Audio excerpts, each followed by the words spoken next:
Assalamualaikum warahmatullahi wabarakatuh. Selamat pagi anak-anak. Pagi, Bu. Bagaimana kabarnya hari ini? Baik, Bu. Baik, sebelum memulai pembelajaran, alangkah baiknya kita doa terlebih dahulu agar pembelajaran kita pada pagi hari ini dilancarkan. Berdoa dimulai. Berdoa selesai. Baik, pertama-tama kita akan absen terlebih dahulu.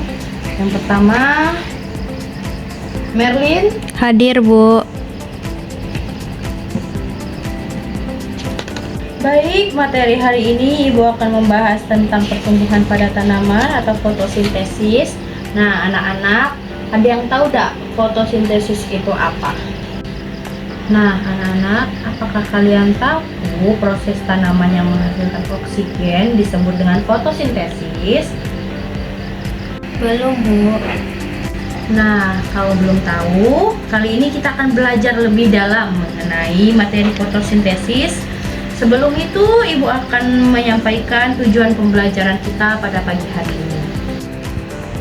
Setelah mengikuti pembelajaran bahwa peserta didik dapat menjelaskan pengertian dari fotosintesis dengan bahasa sendiri, lalu menyebutkan bahan-bahan yang diperlukan dalam proses fotosintesis. Ketiga, menjelaskan proses fotosintesis secara sederhana. Yang keempat, menyebutkan hasil dari proses fotosintesis. Lalu, yang kelima, mengidentifikasi faktor-faktor yang memengaruhi fotosintesis. Keenam, menjelaskan pentingnya fotosintesis bagi kehidupan manusia dan lingkungan. Yang terakhir, memberikan contoh cara menjaga tumbuhan agar fotosintesis berjalan optimal. Baik, materi hari ini Ibu akan membahas tentang pertumbuhan pada tanaman atau yang bisa disebut dengan fotosintesis. Nah, anak-anak, seperti yang kalian ketahui, tumbuhan itu menghasilkan oksigen. Coba kita hirup oksigen yang ada di sekitar kita ini, baru dihembuskan. 1, 2, 3. Baik anak-anak, Ibu akan menjelaskan tentang fotosintesis. Fotosintesis adalah proses paling penting di bumi. Nah, apa itu fotosintesis? Fotosintesis adalah proses yang dilakukan oleh tumbuhan hijau untuk membuat makanannya sendiri menggunakan energi cahaya matahari.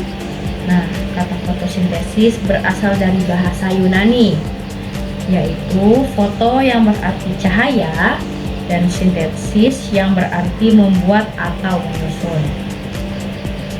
Tumbuhan dapat membuat makanan sendiri karena memiliki klorofil, yaitu zat hijau daun yang terdapat di dalam daun. Klorofil inilah yang memberi warna hijau pada daun dan berperan penting dalam menangkap cahaya matahari. Nah, adapun bahan-bahan yang perlu diperhatikan dalam fotosintesis, yaitu bahan air atau H2O bersumber dari tanah atau lingkungan sekitar. Cara masuk ke tumbuhannya dengan diserap oleh akar lalu naik ke batang daun. Yang kedua adalah karbon dioksida atau CO2 bersumber dari udara sekitar, masuk melalui stomata atau pori-pori daun. Yang ketiga adalah cahaya matahari bersumber dari matahari, ditangkap oleh klorofil di dalam kloroplas. Nah, kloroplas itu adalah organel sel, tempat berlangsungnya fotosintesis.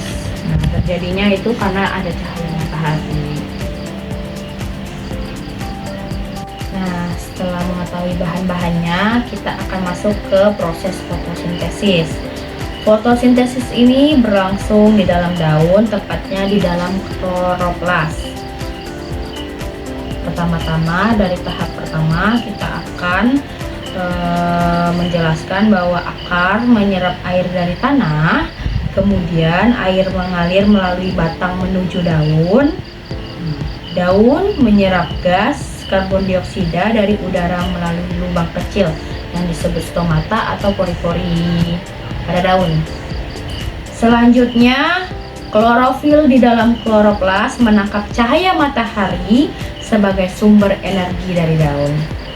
Nah, dengan bantuan energi cahaya, air atau H2O dan karbon dioksida atau CO2 diubah menjadi glukosa dan oksigen.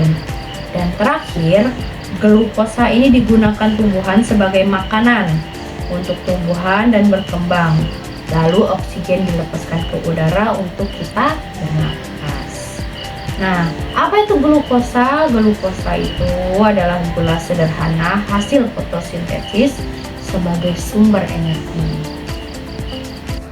Adapun faktor-faktor yang mempengaruhi fotosintesis yaitu intensitas cahaya, konsentrasi CO2, ketersediaan air, suhu udara, dan kadar klorofil. Nah, anak-anak, untuk yang kita ketahui mengapa fotosintesis itu sangat penting. Ya, fotosintesis itu sangat penting karena sebagai sumber makanan. Fotosintesis menghasilkan glukosa yang menjadi dasar rantai makanan seluruh makhluk hidup. Nah, yang kedua adalah sumber oksigen. Hampir seluruh oksigen di udara ini berasal dari fotosintesis tumbuhan dan fitoplankton. Yang ketiga, penyerapan CO2. Tumbuhan menyerap CO2 sehingga mengurangi efek rumah kaca dan perubahan iklim. Sebagai pengatur iklim, hutan yang melakukan fotosintesis mengatur suhu dan siklus air di bumi. Sebagai sumber energi fosil, bahan bakar minyak dan batu bara berasal dari sisa organisme yang dulu berfotosintesis. Lalu sebagai bahan bakar industri seperti kayu, karet, kapas, dan banyak produk alami berasal dari hasil fotosintesis. Lalu proses fotosintesis dapat dituliskan dalam persamaan sederhana, yaitu boleh dicatat ya anak-anak, ibu akan jelaskan.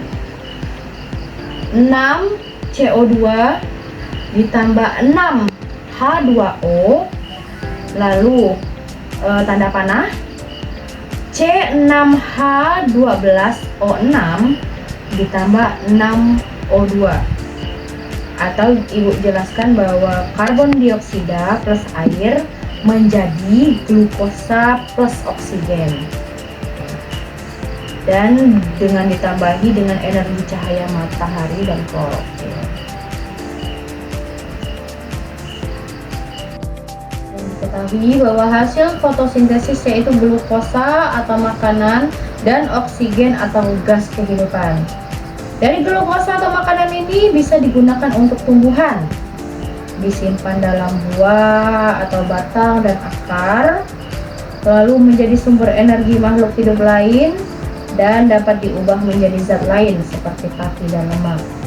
Sedangkan oksigen bisa dilepaskan ke udara melalui stomata, dibutuhkan manusia dan hewan untuk bernapas, menjaga komposisi udara tetap seimbang, dan sebagian digunakan tumbuhan itu sendiri. Baik anak-anak, sekian dari penjelasan ibu. Apa ada yang ingin ditanyakan? Tidak, Bu. Baik, kalau nggak ada yang ingin ditanyakan, sekarang ibu yang akan bertanya. Nah, anak-anak coba jelaskan sedikit pengertian dari fotosintesis menurut kalian sendiri.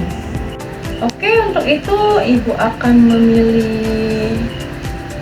Coba Merlin, bisa dijelaskan pengertian dari fotosintesis? Baik, Bu. Menurut saya, fotosintesis itu adalah suatu proses tanaman yang dimana dia membuat makanannya sendiri. Baik, sudah cukup bagus Merlin penjelasannya. Lalu, untuk proses fotosintesisnya mungkin bisa dijelaskan Merlin? Baik, Bu. Jadi, proses fotosintesis itu dimulai dari akar yang menyerap air dari tanah, kemudian air itu dialirkan melalui batang menuju daun, dan daun pun menyerap gas karbon dioksida dari udara melalui lubang kecil yang disebut stomata. Klorofil yang ada di dalam kloroplast menangkap cahaya matahari sebagai sumber energi dan dengan bantuan energi cahaya, air, dan karbon dioksida diubah menjadi glukosa dan oksigen. Dan glukosa tersebut digunakan tumbuhan sebagai makanan untuk tumbuh dan berkembang, dan oksigen pun dilepaskan ke udara. Sekian, Bu. Baik, untuk penjelasannya sudah sangat baik dan kayaknya penjelasan Ibu sudah cukup dimengerti ya. Nah, selanjutnya Ibu akan memberikan lembar kerja siswa, nanti kalian jawab. Nah, setelah kalian jawab, dikumpulkan, nanti Ibu kasih nilai. Oke, sekian itu aja. Boleh keluarkan bukunya untuk catatan lembar kerja siswa.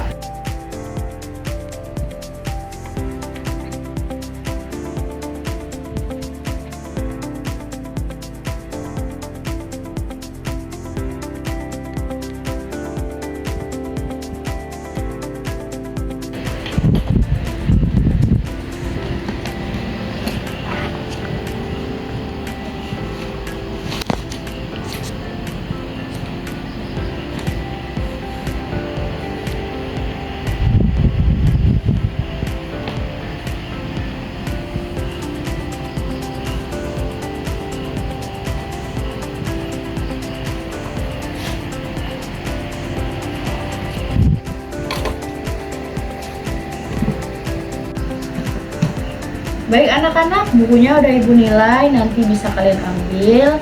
Nah, untuk pembelajaran pada pagi hari ini cukup sampai di sini dan Ibu akhiri dengan ucapan alhamdulillah. Alhamdulillah Hirobbil alamin. Baik, sekian pembelajaran pada pagi hari ini Ibu akhiri. Wabillahi taufiq wal hidayah. Wassalamualaikum warahmatullahi wabarakatuh. Waalaikumsalam warahmatullahi wabarakatuh, Bu.